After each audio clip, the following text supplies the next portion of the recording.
it is a binary in this country of you're either this or you're that. I mean, I agree that it's all over the place, but I do think there's something I do too. particularly American about whiteness that makes this tenacious.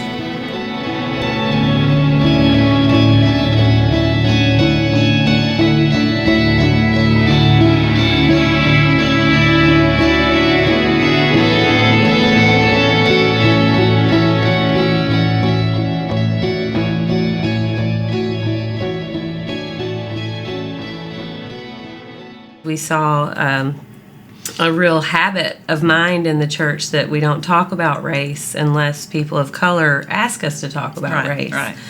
And so we, I think we kind of instantly felt called to write this book together. We just had to figure out how for it to take shape. Right. And we actually wrote an article for Theology Today that was kind of like a first shot at kind of, well, what pieces could we put together around this? And we instantly saw this, there's a book here, easily. Yeah. Attention to whiteness is really, it's beginning to grow now in literature and scholarly stuff, but that was an important thing for us to look at because it goes with this notion of colorblindness. And colorblindness has been a way that white communities have typically said, I'm not racist. I don't see race. I'm colorblind.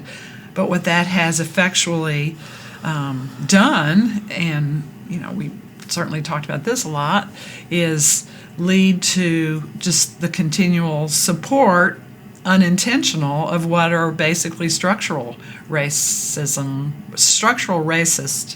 realities that just surround us and yet we're not aware of.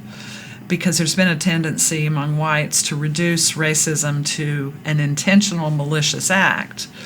And, most of us think we don't do that. So it was really important. And we both just really, as Marcia said, resonated with these interests.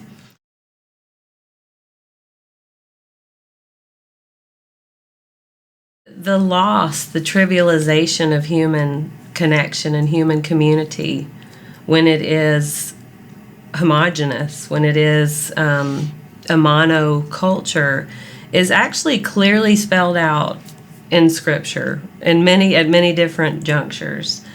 And I think one of the things we tried to do was surface the real, kind of invitation of Eucharist to be a place where there is this kind of diaspora coming together, people who've been wounded, people who've been marginalized, people who've been betrayed, people who have no idea how to taste redemption. And they come together in this place where we can be broken and we can be redeemed. So if we come to this table that has all this promise and we don't tell the truth about this huge wound that has really divided the church, our country, neighborhoods, schools, communities, relationships, families, then how are we really partaking in the feast? I mean, I think for me, it is an issue of thinning out, kind of sucking the life out of something that had so much more to give us. But instead, it's kind of become a reiteration of a lie that we tell ourselves, that it's okay that this is the way it is, and we can't help it that this is the way it is, and that there's nothing wrong with the way it is. It's not that we're identifying the only form of brokenness that exists in the human community or the church. I mean, there are all-white churches, certainly where people do communion, where other wounds, other grievances can be thought through or experienced as being addressed by this communion coming together. But we are highlighting one that is just rather stark and historically real and ongoing and unaddressed adequately, because we're invoking, not to romanticize it, but we're invoking the sort of some of the basic intentionality of the communion. It's to bring people together. I can't quote the Bible explicitly, but from all nations. Together all in nations, one place. Gather together. Well, it's not that, as I said, there aren't other wounds and forms of brokenness that people that look alike need to gather together, but we also need to address them and name them and identify them in order to begin to think about it as a gathering that is redemptive. I think people are pretty clear on that that's a deficit in mainline churches, is their racial homogeneity. I think people pretty much get that these days, but they don't really have any kind of understanding of, well, what did we do? What is it about us that has created that problem, or has created this kind of diminishment of what we say we are? We say we're welcoming. We say we're inclusive. We say we're a place that all people can come and come as you are, and so I think for us, Eucharist so invokes that rhetoric that it was just a way to kind of create a template, a container for the conversation. But we could have chosen a lot of things, about the life of the church. The Eucharist just felt like a really rich kind of container for it.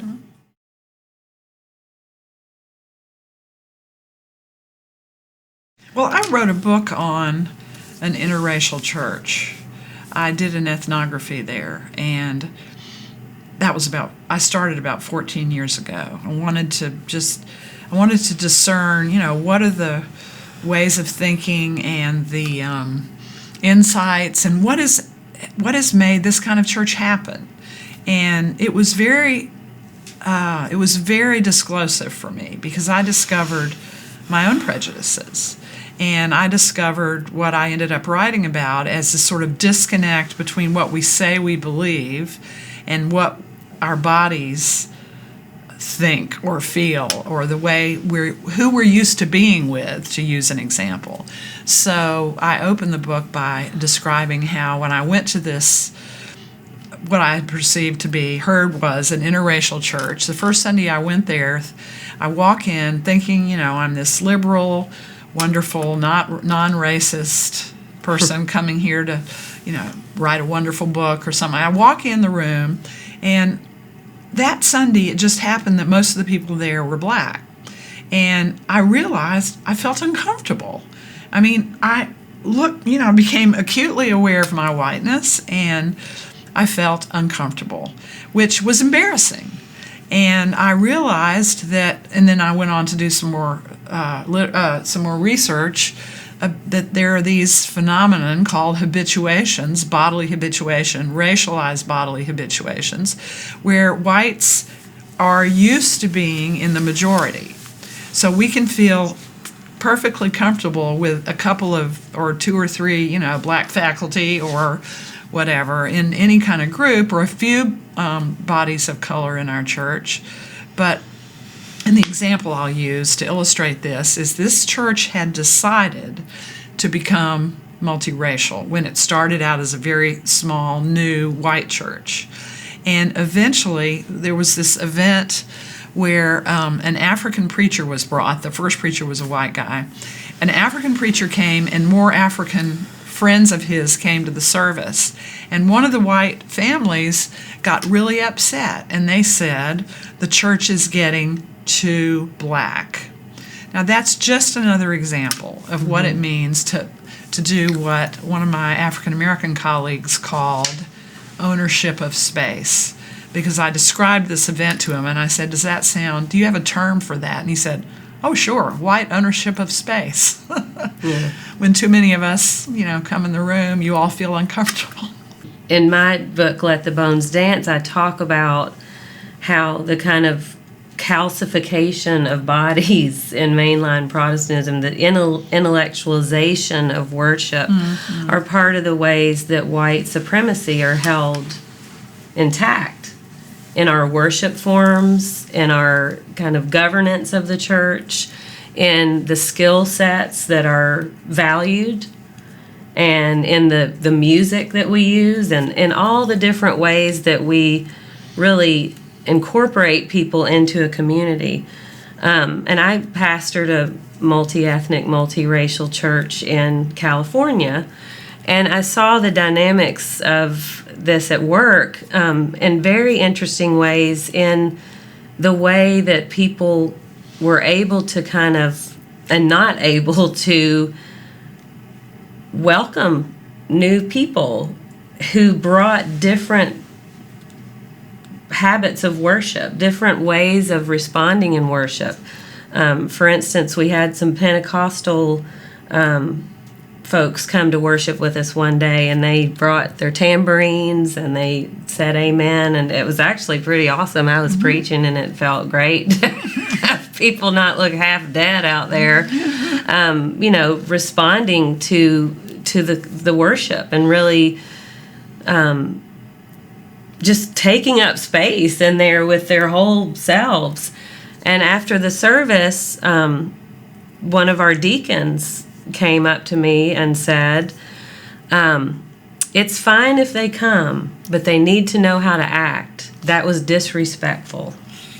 And so her formation in the church was that to use your good manners in church was to be quiet, to be, still, to be moderated in your behavior, and certainly to not use your body like that. For her, it was about good manners, and to help people unpack that, you have to talk some about racialized biases and how these norms have come to be taken for granted as right versus an expression of a particular culture or an expression of a particular way of doing things. When for our Pentecostal brothers and sisters that came and worshiped with us that day, that was respectful. That's how they showed respect, is to say they're listening. I'm listening to you. I hear what you're saying. Preach, amen. And that was their ultimate way of showing respect. If they had been silent during the sermon, that would have been disrespectful from their formation. And so those are pretty obvious examples.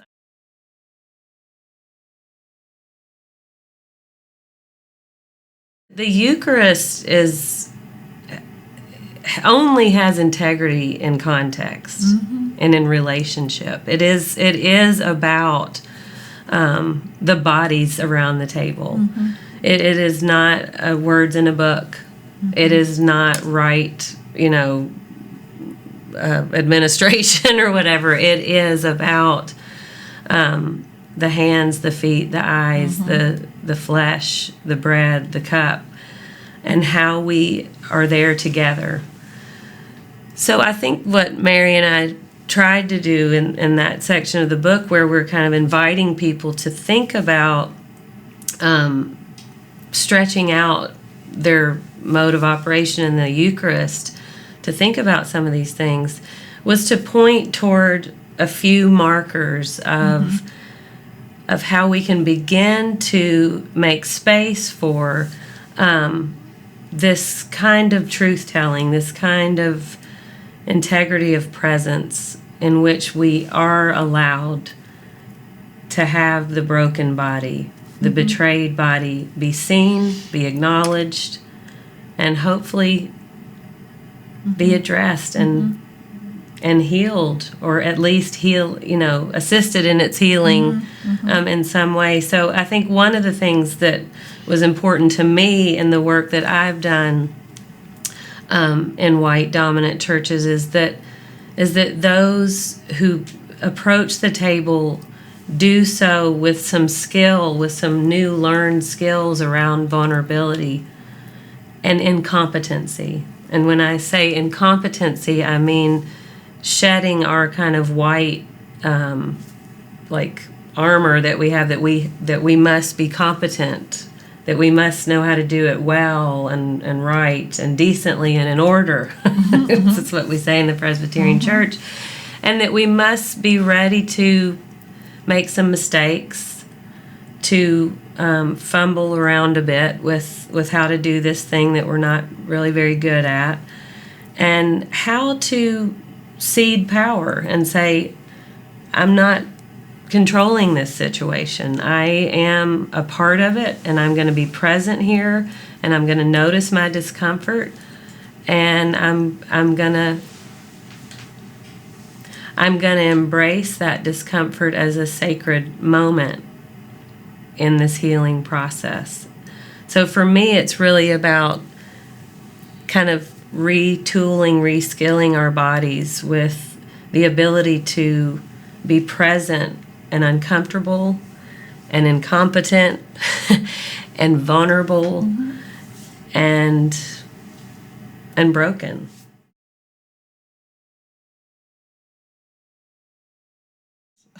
American is specific, and while I read about or hear on the news, problems of racism across the planet, those would be obviously contextual. They're problematic. I mean, it sort of gives me the impulse of wanting to say it's sort of a human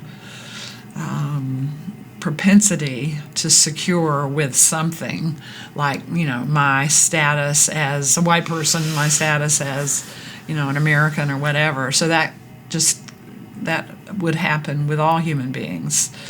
But it seems like American is distinctive. I mean, any country would be distinctive, and one of the problems in what I've written and thought about has to do that I tend to think of race as a binary. It's white and black, and that's an inadequate way to think about it. I mean, you can only write about so much, but persons of color would be another way to sort of widen the category. But our histories clearly have to do with particular groups who were racialized in particular ways.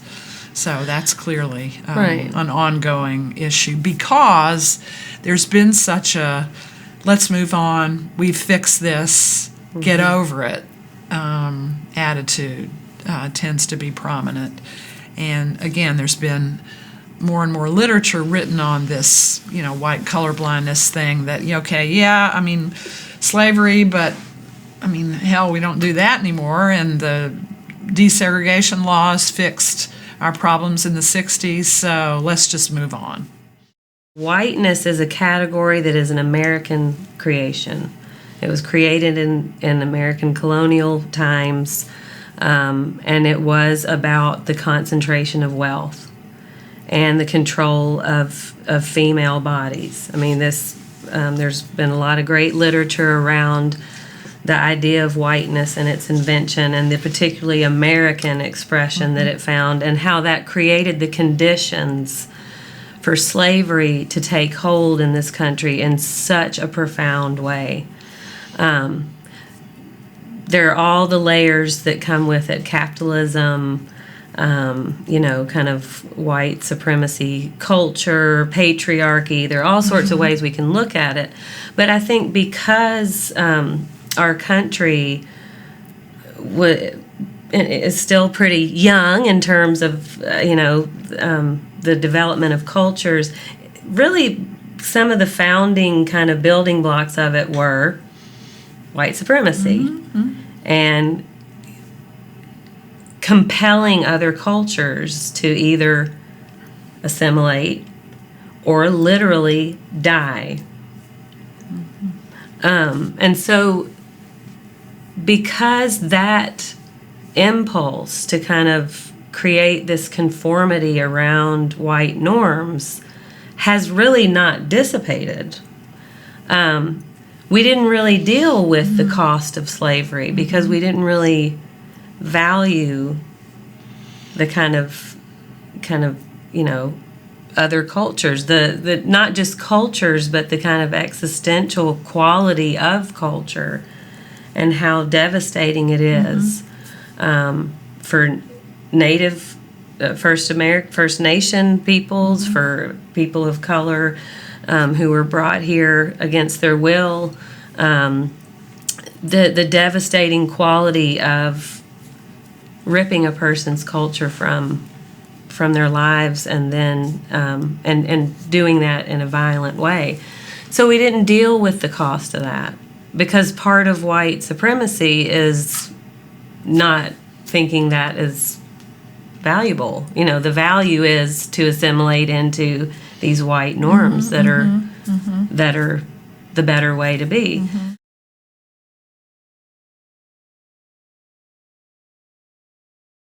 Well, we were done with our book before that happened. So we were certainly, we both felt really thankful for the Black Lives Matter movement and the conversation. And just, for us, it was just a real affirmation of the importance of what we were trying to do. But that's often the case with a book. You'll write it, and then something will happen, and people will be really like, "Oh, did you relevant, write this book because of that?" No, I was done with that 2 years before that even happened.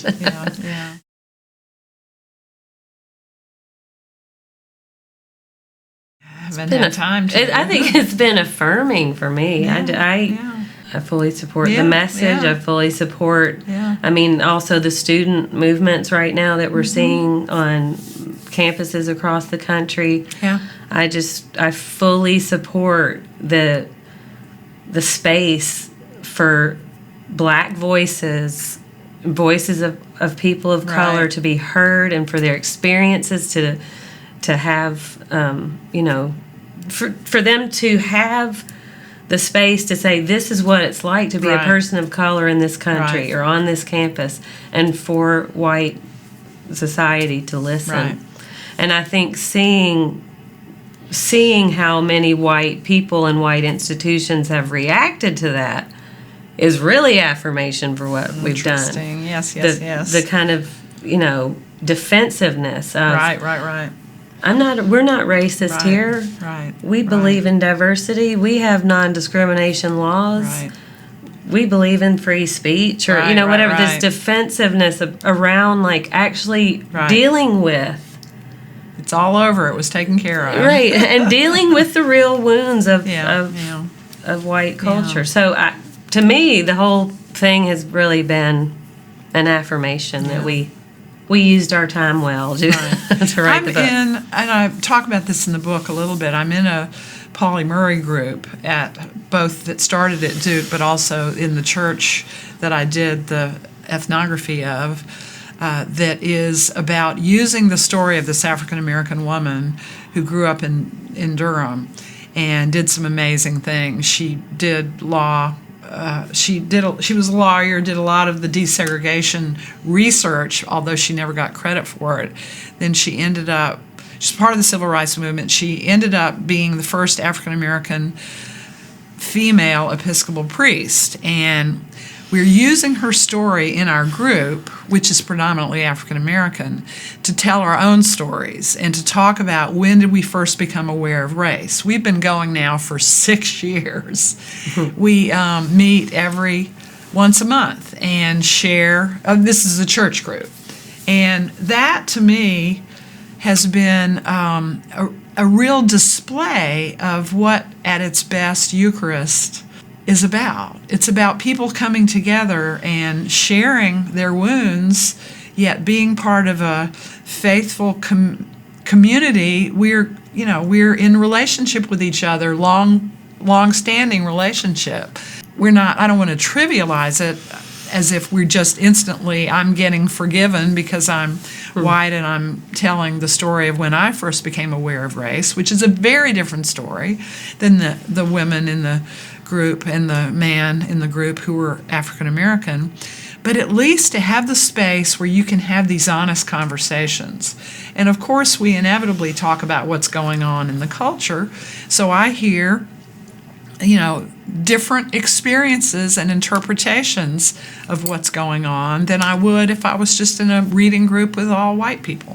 Mm-hmm. So that's been and continues to be a very significant experience for me in terms of faith, a practice of faith. I'll call it that.